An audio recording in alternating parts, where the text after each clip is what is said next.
Je te remercie pour ta participation aujourd'hui. On veut se mettre à l'écoute de la parole. Bon, merci Seigneur, je suis super heureux d'être là.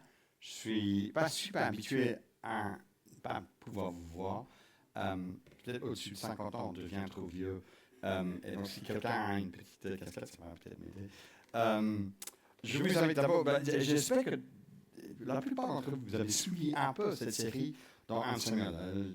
Donc, je ne peux pas vous expliquer tout le contexte de différents personnages, mais j'imagine que vous connaissez déjà David, vous connaissez Saül. Déjà, ce sont les deux personnages principaux là où nous en sommes. Et là, on va parcourir ensemble 3 chapitres, donc 3 chapitres assez conséquents, mais on va surtout avoir le regard sur le chapitre 25 au milieu.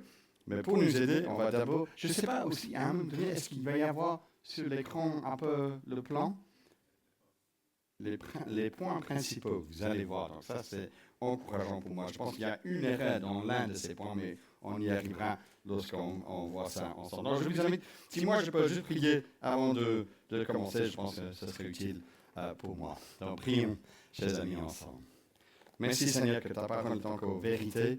Merci que tu nous donnes ces histoires de l'Ancien Testament pour susciter en nous une foi qui se tourne vers toi. Et nous te prions, Seigneur, que tu glorifies ton nom à travers notre méditation ce matin de ta parole, que nous soyons ceux et celles qui mettent en pratique ce que toi tu nous dis.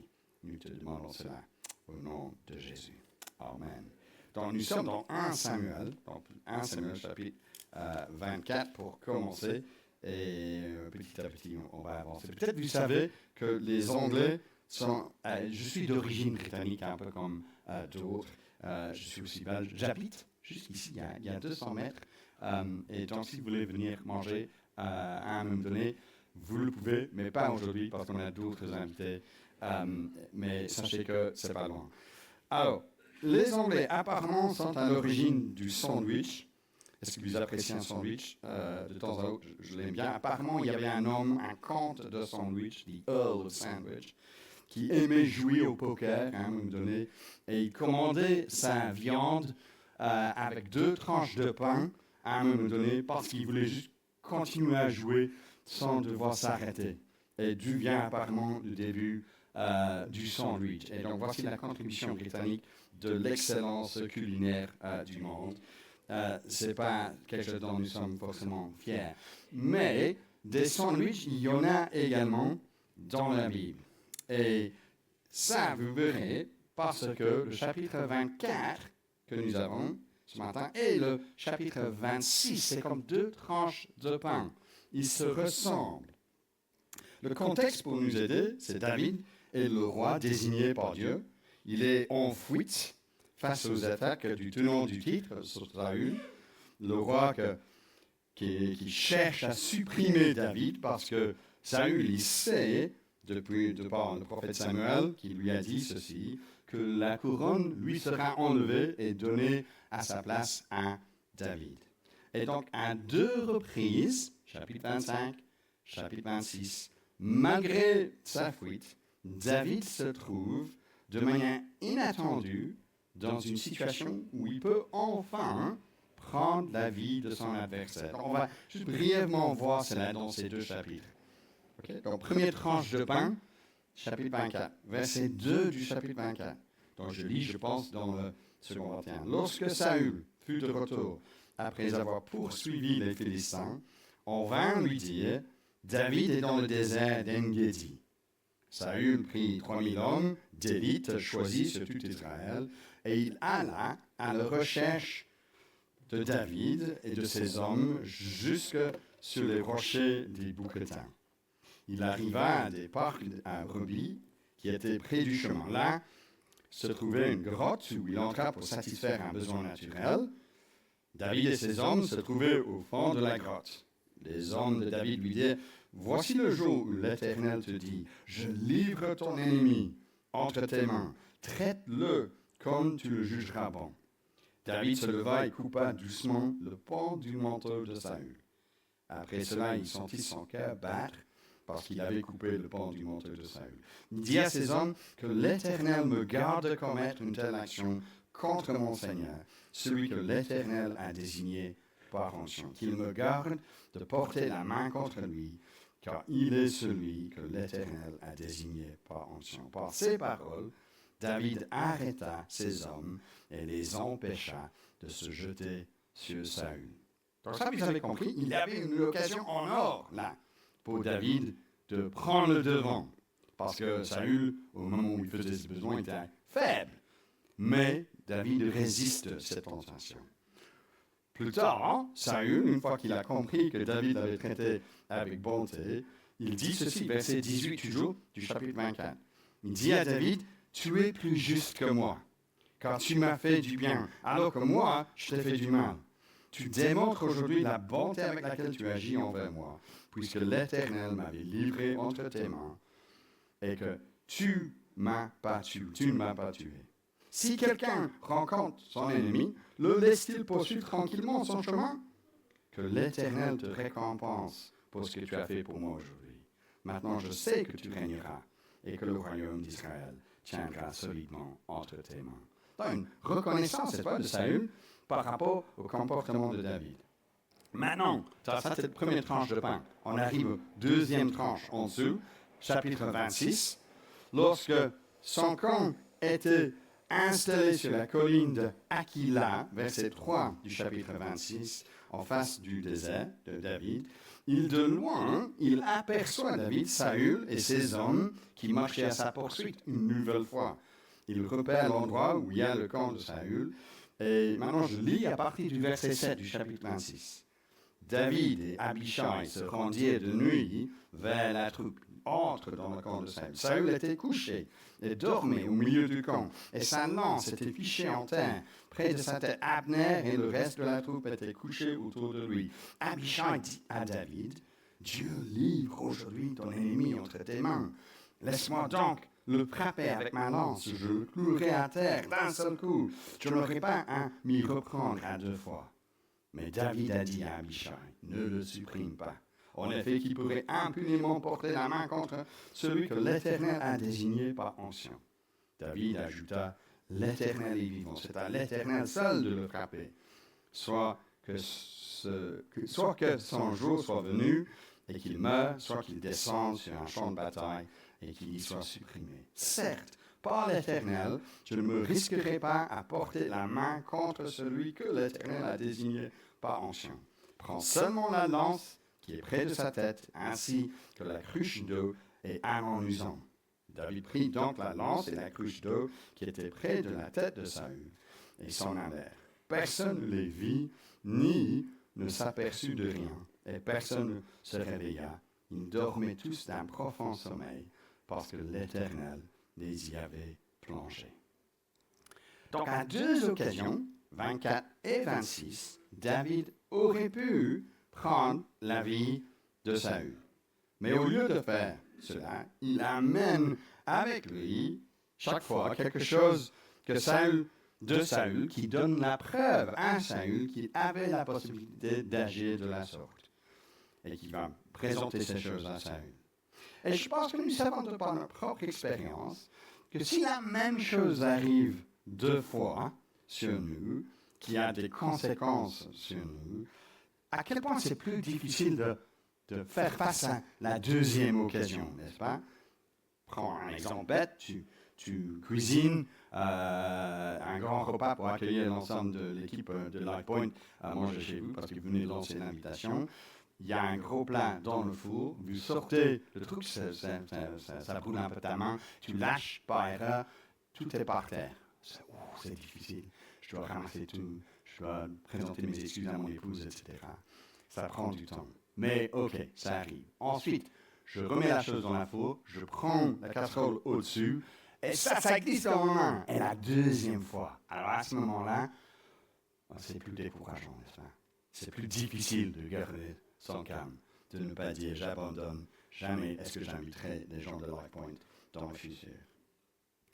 C'est beaucoup plus difficile. Et donc, lorsque David apprend une deuxième fois que Saül le poursuit, après que David, chapitre 24, lui ait fait grâce, après que Saül lui a même dit, on a vu ça, qu'il régnera David sur tout Israël, On admire, je pense, dans ce deuxième épisode, encore le courage et la patience de David. Ça fait preuve d'une foi grandissante de sa part, de la persévérance.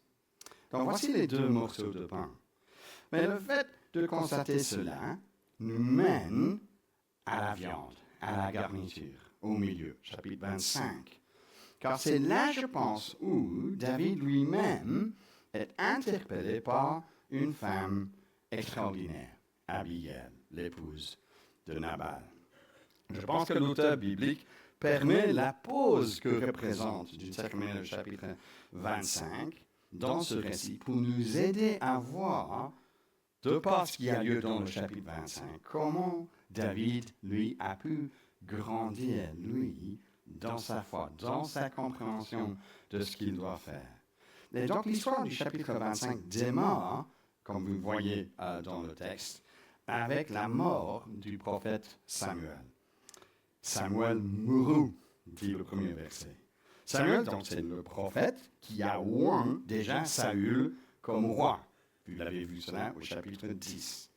C'est lui aussi qui annonçait plus tard à Saül que puisque Saül avait rejeté la parole de Dieu, alors l'Éternel rejetait Saül, chapitre 15.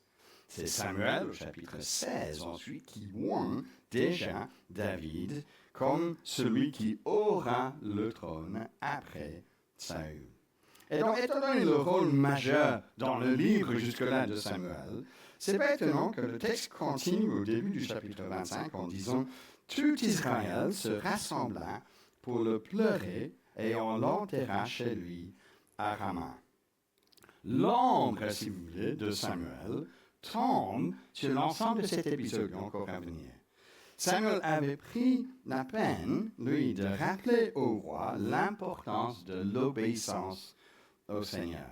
Et pendant cette période de transition entre Saül et David, qui deviendra, lui, roi à son tour, légitimement, je pense, nous posons la question, est-ce que David sera, pour finir, un roi différent de Saül?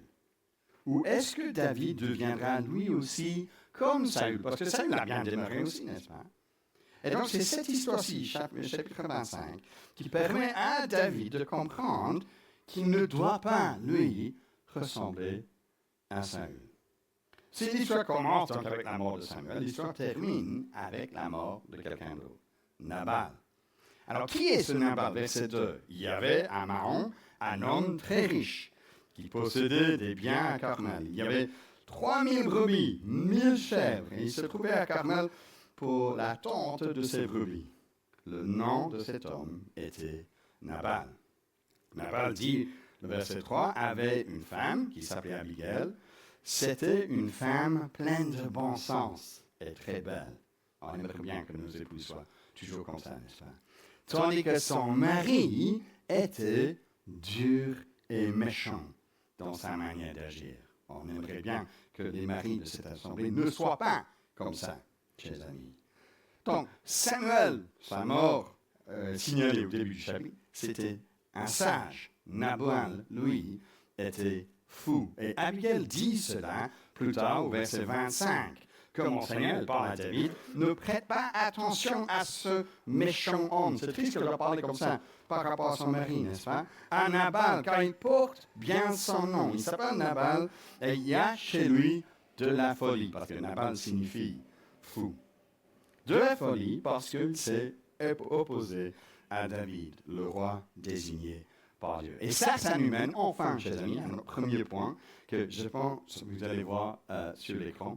Est-ce que quelqu'un peut m'assurer que c'est le cas? À la recherche du roi, la folie, et là, ici, mon erreur, à la recherche du roi, la folie ou la sagesse. Et pas la patience, la folie ou la sagesse. Nous avons deux façons de s'approcher du roi choisi par Dieu. Soit de la folie, soit de la sagesse. En lisant là maintenant à partir du verset 4 du chapitre 25. Vous êtes encore avec moi? Je ne vous vois pas, donc j'espère que oui. Chapitre 4. Alors qu'il était au désert, David apprit que Nabal tondait ses brebis. Il envoya 10 jeunes gens vers lui en leur ordonnant « Montez à Carmel et allez trouver Nabal. Vous le saluerez en mon nom et lui direz « Longue vie à toi, que la paix soit avec toi, avec ta famille, avec tout ce qui t'appartient. Maintenant, j'ai appris que tu as chez toi des tondeurs. Or, lorsque tes bergers étaient avec nous, nous ne leur avons fait aucun mal et rien ne leur a été volé durant tout le temps où ils étaient avec nous à Carmel. Demande-le à tes serviteurs et ils te le confirmeront. Que ces jeunes gens trouvent donc grâce à tes yeux, puisque nous venons dans un jour de joie. Donne donc à tes serviteurs et à ton fils David ce que tu as sous la main. » Lorsque les hommes de David furent arrivés, ils répétèrent toutes ces paroles à Nabal, au nom de David, puis ils se turent. Nabal répondit aux serviteurs de David. Qui est David et qui est le fils d'Isaïe? Il y a aujourd'hui beaucoup de serviteurs qui s'échappent de chez leur maître. Et je devrais prendre mon pain, mon eau, mon bétail que j'ai tué pour mes tondeurs pour les donner à des gens qui sortent je ne sais d'où. Donc ce n'est pas parce que nous sommes riches, comme Nabal était riche, que nous sommes à l'abri de la folie. Son problème, pourtant, n'est pas sa richesse en tant que telle, mais son attitude. Il est radin. Il est aussi fier de lui-même, il est aussi orgueilleux devant ces hommes de David. Au verset 15, l'un des serviteurs de Nabal explique à Abigail que pendant le temps que les moutons de Nabal étaient dans la campagne avec ses serviteurs, David et ses hommes, au lieu de laisser les serviteurs et ses moutons à la merci des voleurs, dans le verset 16, ils nous ont nuit et jour servi de protection. Donc ils étaient fort utiles, ces hommes, envers Nabal. Donc lorsque David, au verset 4, envoie des hommes à Nabal au moment de l'attente de ses moutons pour que Nabal leur fasse un geste de reconnaissance, c'est pas comme si David cherchait à faire du racket. Non, la culture du jour dit que lorsque quelqu'un te fait un geste sympa, c'est d'office le cas que par courtoisie on cherche à répliquer ce geste semblable. Et voici, lorsqu'il y a donc des serviteurs, c'est la moindre chose de leur montrer de l'hospitalité. Cela signifie, petite parenthèse ici, que dans cette culture-là, il faut honorer des visiteurs avec estime, avec générosité. Et notre culture aujourd'hui ne fonctionne pas, en tout cas, peut-être pas la culture européenne ou belge ne fonctionne pas tout à fait de la même manière. Mais il y a encore des endroits dans le monde où c'est le cas que la culture est comme ça. Je pense qu'en partie, c'est l'une des raisons que nos frères et sœurs d'arrière-plan africains ont parfois une conception du temps plus fluide que nous, des Européens. Car l'hospitalité dit que si quelqu'un vous rend visite de manière imprévue, ou vous croisez même quelqu'un que vous connaissez dans la rue, vous ne pouvez pas simplement leur dire, comme nous les Européens, « Oh, désolé mes amis, mais j'ai un rendez-vous dans quelques secondes, je vous salue, mais c'est tout. » Non, normalement, la culture dit que nous devons les accueillir. On doit leur accorder du respect, leur parler pendant un moment. Il faut leur donner du temps par simple courtoisie. Et donc, nous, les Européens, je pense, nous devons comprendre cela, car notre réaction, c'est souvent l'inverse. Nous avons peur d'être impolis, d'être en retard. Il faut respecter l'heure, n'est-ce pas? On est conscient par rapport à ça, mais on ne comprend pas qu'il y a une autre façon aussi de voir comment la culture joue. Et donc, ici, c'est la moindre des choses pour Nabal de rendre quelques moutons à David. Comme signe de courtoisie, bien sûr, il doit le faire. Mais il ressent mal cette requête. On le voit d'ailleurs dans la même réaction de ses serviteurs avant d'entendre la réaction de Nabal lui-même. Au verset 9, lorsque les gens de David furent arrivés, ils, donc les serviteurs, parlèrent exactement ainsi à Nabal au nom de David. Puis ils se turent. Oui, ils se taisent. Pourquoi? Parce qu'ils connaissent bien ce maître. Fin du verset 17, le serviteur dit ceci à Abigail. Lui-même, donc Nabal, est méchant. Si méchant que nous n'osons pas lui parler. Cela ne sert à rien d'insister de trop, dit-il donc à Nabal, parce qu'il va simplement mal réagir. Encore aujourd'hui, la colère est souvent utilisée de cette manière-là. La colère peut devenir un moyen de manipuler les autres, à faire en sorte que les autres doivent se plier à notre volonté. Je n'ai pas ce que je veux, je monte le ton de mes propos pour que l'autre ne pose plus de questions, ne résiste plus à ma volonté. Pas de surprise donc que Nabal répond au serviteur de David au verset 10. Qui est David? Qui est le fils d'Isaïe, de Jessé? Implicitement, en fait, il sait très bien qui est David, parce qu'il sait qu'il est le fils d'Isaïe. Nabal l'insulte donc en disant, il y a aujourd'hui beaucoup de serviteurs qui s'échappent de chez leur maître. Il est radin, il est indépendant et il est fier de l'être. Verset 11, si je devais prendre mon pain, mon eau, mon bétail, que j'ai tué et mortendeur pour les donner à des gens qui sortent de je ne sais d'où. Lui pense être à l'abri de tout ce que David pourrait lui faire. Pour lui, David, c'est un pauvre réfugié qui se cache dans la campagne. Mais ô combien Nabal se trompe. Car David, nous l'avons vu déjà, est le roi désigné par Dieu. Et le texte confirme sa stupidité. Car que se passe-t-il ensuite, verset 12, les hommes de David rebroussèrent chemin, ils repartirent et répétèrent à leur arrivée toutes ces paroles à David. Alors David dit à ses hommes que chacun de vous prenne son épée. Et ils prirent chacun leur épée. David aussi prit la sienne et environ 400 hommes montèrent à sa suite, tandis que 200 restaient près du matériel. Ça fait enflammer une réaction colérique de la part de David face à ces insultes de Nabal. Et c'est à ce moment-là, les amis, que Abigail entre en jeu. Abigail, sa femme, qui comprend son erreur. Lorsque on lui raconte ce qui s'est passé, elle réagit vite avec du bon sens, si vous lisez la suite vous-même. Elle prend tout ce qu'elle peut, pour pouvoir aux besoins de David et de ses hommes. Et sans tarder, ni consulter son mari, nous remarquons qu'elle va à l'encontre de David. Et lorsque elle voit David, elle tombe à ses pieds. Au verset 24, elle assume même la faute de son mari.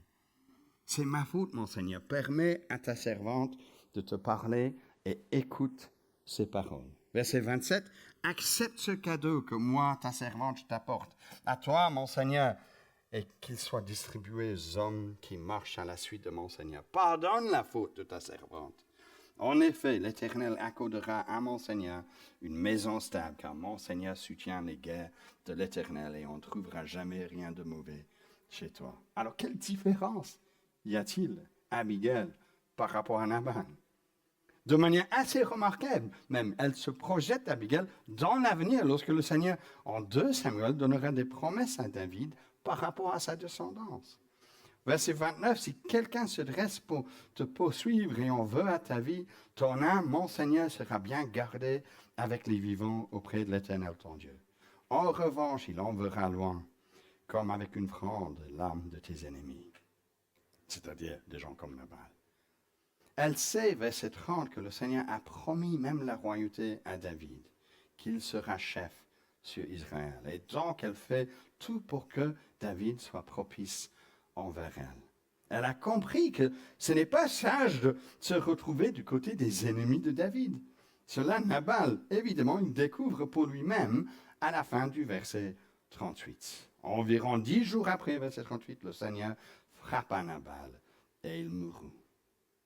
Oui, c'est lui, le Seigneur, qui intervient dans cette histoire.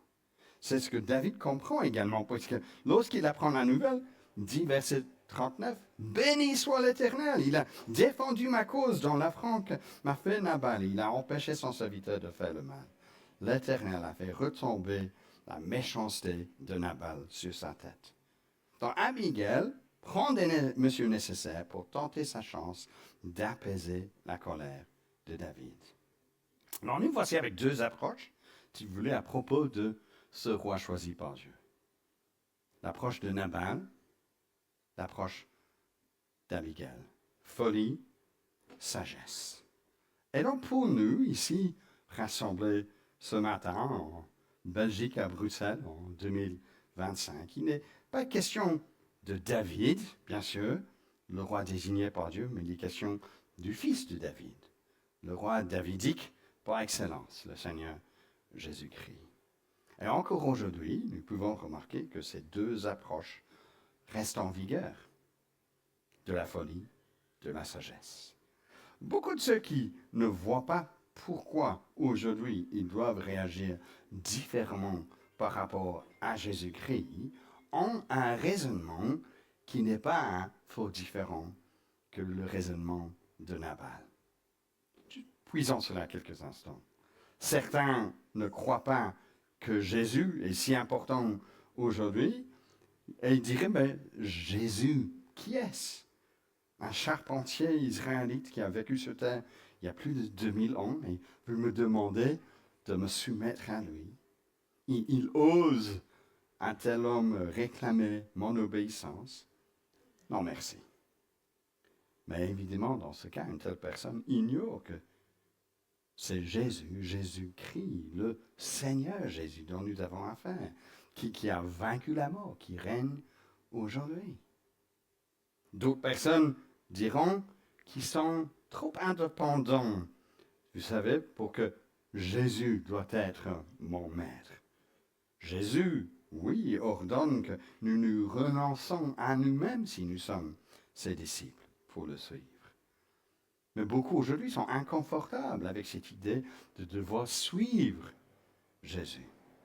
Ça se heurte au principe un peu de ma liberté en tant qu'être humain. Mais cela cache la réalité que la liberté que beaucoup d'entre nous cherchons n'est pas la vraie liberté, vous savez. La liberté d'être comme notre Dieu a voulu et veut pour chacun d'entre nous. Non, la liberté de l'homme aujourd'hui devient souvent plutôt un esclavage. Parce que nous devenons esclaves à nos désirs, esclaves à nos idoles, de petits dieux que nous créons pour remplacer ce Dieu qui est là. Alors, prenons l'exemple de la personne qui consent de temps à autre de venir à l'église. C'est même vu ce matin. Mais qui ne cherche pas à organiser leur vie autour de l'église locale. Fréquenter une église locale régulièrement, habituellement, fait partie de la volonté de Dieu pour son peuple. Le Nouveau Testament est très clair là-dessus. Mais beaucoup d'entre nous, aujourd'hui, trouvent toujours des choses plus passionnantes à faire le dimanche matin ou le dimanche après-midi, si c'est ce moment-là où on se réunit. Pour ce type de personnes, le fait de devoir sacrifier ma liberté pour participer régulièrement à l'église, au lieu de bénéficier d'une vie intéressante et passionnante que je peux avoir en dehors de l'église, ici, beaucoup diront, suivre Jésus comme ça, c'est un peu, devoir être un peu à la lettre, c'est pas raisonnable. Rater l'église de temps en temps, c'est pas important pour une telle personne. Je reviendrai quand j'ai le temps, vous savez. Mais vouloir notre indépendance de Jésus, et de ce qu'il nous dit, au lieu de réellement libre, nous devons plutôt esclaves de l'idole de nos désirs, de notre plaisir, de notre divertissement. Nous sacrifions tout pour que cette idole-là soit satisfaite. Mais nos idoles ne sont jamais satisfaites. Et lors du dernier jour, lorsque nous rencontrons Jésus-Christ dans toute sa gloire, combien ce serait stupide de dire « Ah, mais vous savez, il y avait encore un autre match de foot que je devais regarder à la télé. » Est-ce qu'on dirait « Mais qui est Jésus-Christ que je devais l'honorer avant toute chose ?» Non. On verra à quel point le Seigneur Jésus-Christ règne. Je pense que d'autres personnes sont encore trop fières, comme Nabal était fier. Abigail nous a montré que le seul moyen de nous approcher du roi désigné par Dieu, c'est comment? C'est à genoux.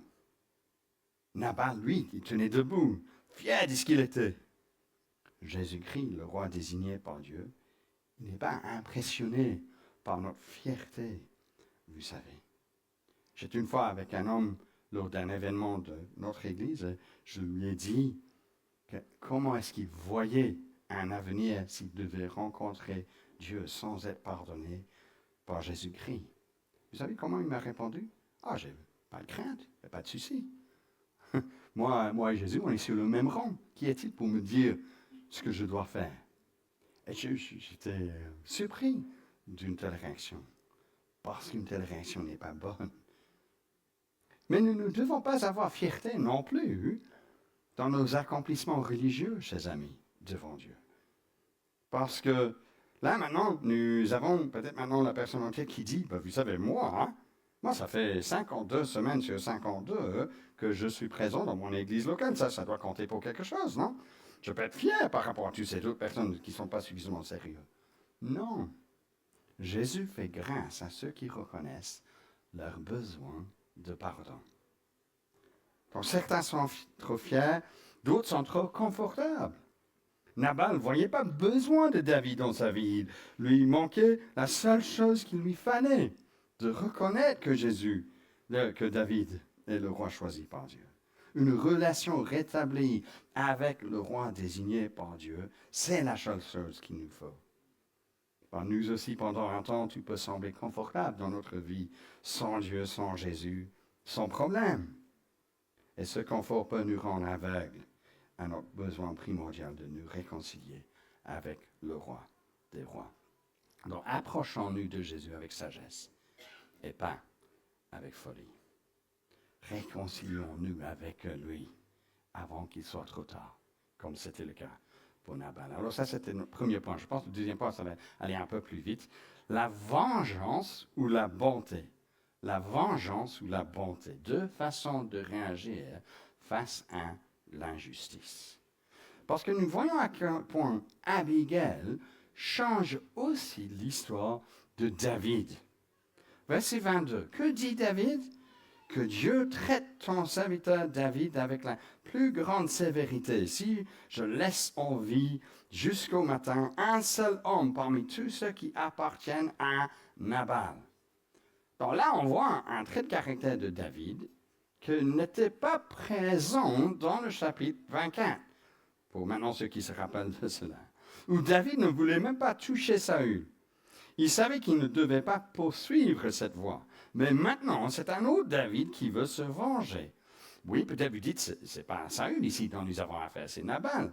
C'est cet idiot-là, débarrassons-nous de lui. Ce serait bien, non? Mais en agissant de la sorte, David commence à ressembler à qui? À Saül. Car c'est Saül, souvenons-nous, peut-être vous avez vu cela, du chapitre 22, qui rasait l'entièreté de la ville de Nob lorsqu'il était fâché avec Ahimelech, le grand prêtre qui avait aidé David. Et maintenant, David veut se venger sur tous les hommes de Nabal, mais Abigail intervient. Et que dit-elle au verset 31? Une fois qu'il est roi, mon Seigneur n'aura ni remords, ni trouble dans son cœur pour avoir versé le sang inutilement et pour s'être vengé lui-même. Comment David réagit à cela? Verset 32, David dit à Abigail, « Béni soit l'Éternel, le Dieu d'Israël qui t'a envoyé aujourd'hui à ma rencontre. Béni soit ton bon sens et béni sois-tu, toi qui m'as empêché aujourd'hui de verser le sang qui a retenu ma main. Mais l'Éternel, le Dieu d'Israël, qui m'a empêché de te faire du mal est vivant. Si tu t'étais pas dépêché de venir à ma rencontre, il ne serait pas resté un seul homme à Nabal d'ici le matin. » Donc vous voyez, David a pu comprendre un principe qui se trouve déjà dans l'Ancien Testament. Dans Deutéronome, nous lisons « À moi la vengeance, dit le Seigneur. » David devait, lui, plutôt se confier au Seigneur, au lieu de poursuivre lui-même la vengeance. C'est un principe qu'il a appris, qu'il le sait lorsqu'il arrive au chapitre 26, où il est de nouveau bien placé, comme nous l'avons vu, pour prendre sa vengeance sur Saül. Mais il ne le fait pas. On fait un petit saut là, chapitre 26, verset 23.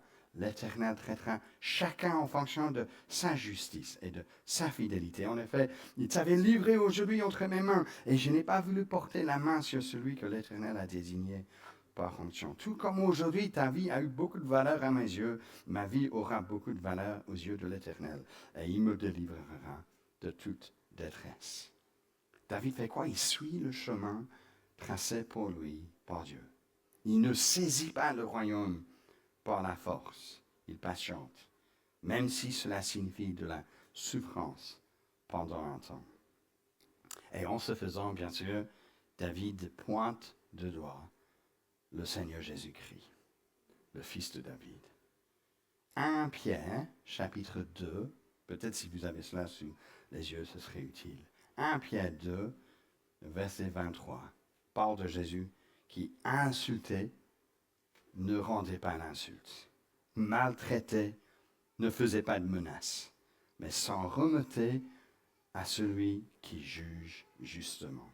Vous voyez, Jésus ne minimisait pas l'insulte, la moquerie, les menaces, les souffrances lorsqu'il allait jusqu'à la croix. Il ne dit pas que tout ça, c'est pas grave. Non, il sait que tous comparaîtront devant le tribunal un jour. La justice, il y aura de la part de Dieu. Mais Jésus sait en même temps qu'il n'est pas venu pendant sa première venue pour juger le monde, mais pour sauver le monde. Et donc, lui qui a lui-même porté, dit Pierre toujours, porté nos péchés dans son corps à la croix, afin que, libérés du péché, nous vivions pour la justice. Ce n'est pas ces blessures que vous avez été guéris. Il se remettait à Dieu parce qu'il comprenait que la vengeance est à Dieu. David ne se ressemble donc pas à Saül, mais à Jésus. Et le Nouveau Testament nous invite, nous aussi, à ressembler à Jésus. Pierre dit, le verset précédent, verset 21, parce que Christ aussi a souffert pour nous, vous laissons un exemple afin que vous suiviez ses traces. C'est ce que nous apprenons dans le Nouveau Testament, que la vengeance est à Dieu, ce n'est pas à nous. Romains 12, 17, ne rendez à personne le mal pour le mal, recherchez ce qui est bien devant les hommes, si cela est possible dans la mesure d'où cela dépend de vous. Soyez en paix avec tous les hommes, ne vous vengez pas vous-même, bien-aimés, mais laissez agir la colère de Dieu, car il est écrit, c'est à moi qu'appartient la vengeance, c'est moi qui donnerai à chacun ce qu'il mérite, dit le Seigneur.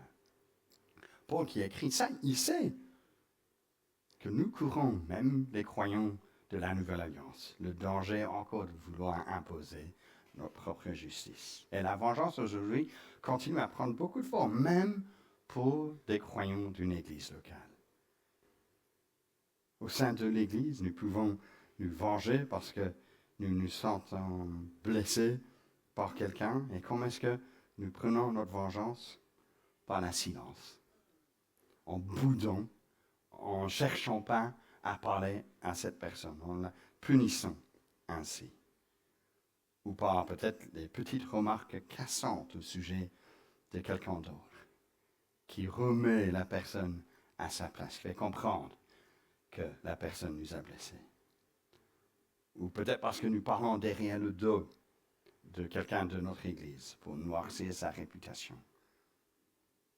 Peut-être en rendant quelque chose public à des responsables ou à d'autres personnes trop vite, afin d'exposer la personne qui m'a blessé, au lieu de vouloir, dans la patience et dans l'amour, chercher à résoudre un problème face à face. Souviens toujours de cela dans mon église. À moi, il y avait un petit problème, quelqu'un n'était pas d'accord avec quelque chose que j'avais suggéré, mais ce n'était pas de l'ordre d'importance. Mais au lieu de m'en parler par rapport à ça, un email a été écrit à tous les responsables de l'Église pour que je sois dénoncé. C'est une façon de vouloir se venger. Qu'en est-il de ceux qui sont incapables d'accepter une critique sans vouloir se défendre? Quelqu'un te dit quelque chose, peut-être tu trouves ça un peu exagéré, peut-être tu as du mal à comprendre pourquoi la personne le dit, mais au lieu de pouvoir accepter la critique, bon, va sur l'attaque. Ah, ok. Si toi tu me dis ça, alors maintenant je vais te dire ce qui ne va pas chez toi. C'est la vengeance. Répondre peut-être juste trop vite, avec un ton sec, lorsqu'on se sent visé. Peut-être on peut avoir des personnes qui sont aussi fiers de leurs propos qui blessent. Mais si ce que j'ai dit a blessé la personne, ce n'est pas mon problème à moi. C'est à eux de réagir comme eux ils veulent. C'est leur problème, ça. Non, ce n'est pas leur problème, c'est votre problème. Parce que vous avez parlé de façon à ce qu'ils ont mal réagi. Et il y a ceux aussi qui réagissent avec joie lorsque, lors de la chute de quelqu'un qui les a blessés par le passé, ils se disent, au moins dans leur cœur, haha, ils méritaient ça, n'est-ce pas? Différentes façons, encore aujourd'hui, de ressembler plutôt à un Nabal ou à Saül, plutôt que de se remettre à Dieu, de refléter notre roi, le Seigneur Jésus, qui se remettait à Dieu. Donc la vengeance ou la bonté, deux façons de réagir face à l'injustice. On termine. Comment est-ce que le chapitre 25 termine lorsque David apprend la mort de Nabal? C'est beau la fin, n'est-ce pas? Verset 39, David envoya proposer à Abigail de devenir sa femme. Verset 40, les serviteurs de David arrivaient chez Abigail à Carmel. Ils lui dirent, David nous a envoyés vers toi parce qu'il désire te prendre pour femme. Elle se leva, se prosterna le visage contre terre et dit, voici ma servante. Voici moi, ta servante. Je serai une esclave pour laver les pieds des serviteurs de mon Seigneur. Et donc, l'histoire termine avec Abigail, la personne la moins importante dans le chapitre. Pour commencer, il y avait Nabal, il y avait David, son maître Nabal, le roi choisi par Dieu. Mais c'est qui fait la différence? C'est Abigail, cette femme sage qui répond comme il faut. Et ça me fait penser à la fin de 1 Pierre, pour nous tous. 1 Pierre 5, verset 6. Humiliez-vous donc sous la puissante main de Dieu. Patientons. Soyons prêts à accepter la souffrance pendant un temps. Parce que afin qu'il vous élève au moment voulu. C'est ça qu'il fait pour Abigail. Le Dieu de toute grâce, qui nous a appelés en Jésus-Christ à sa gloire éternelle, après que vous aurez souffert un peu de temps, il vous rétablira lui-même, vous affermira, vous fortifiera, vous rendra inébranlable. À lui soit la gloire et la puissance au siècle des siècles. Amen. Amen.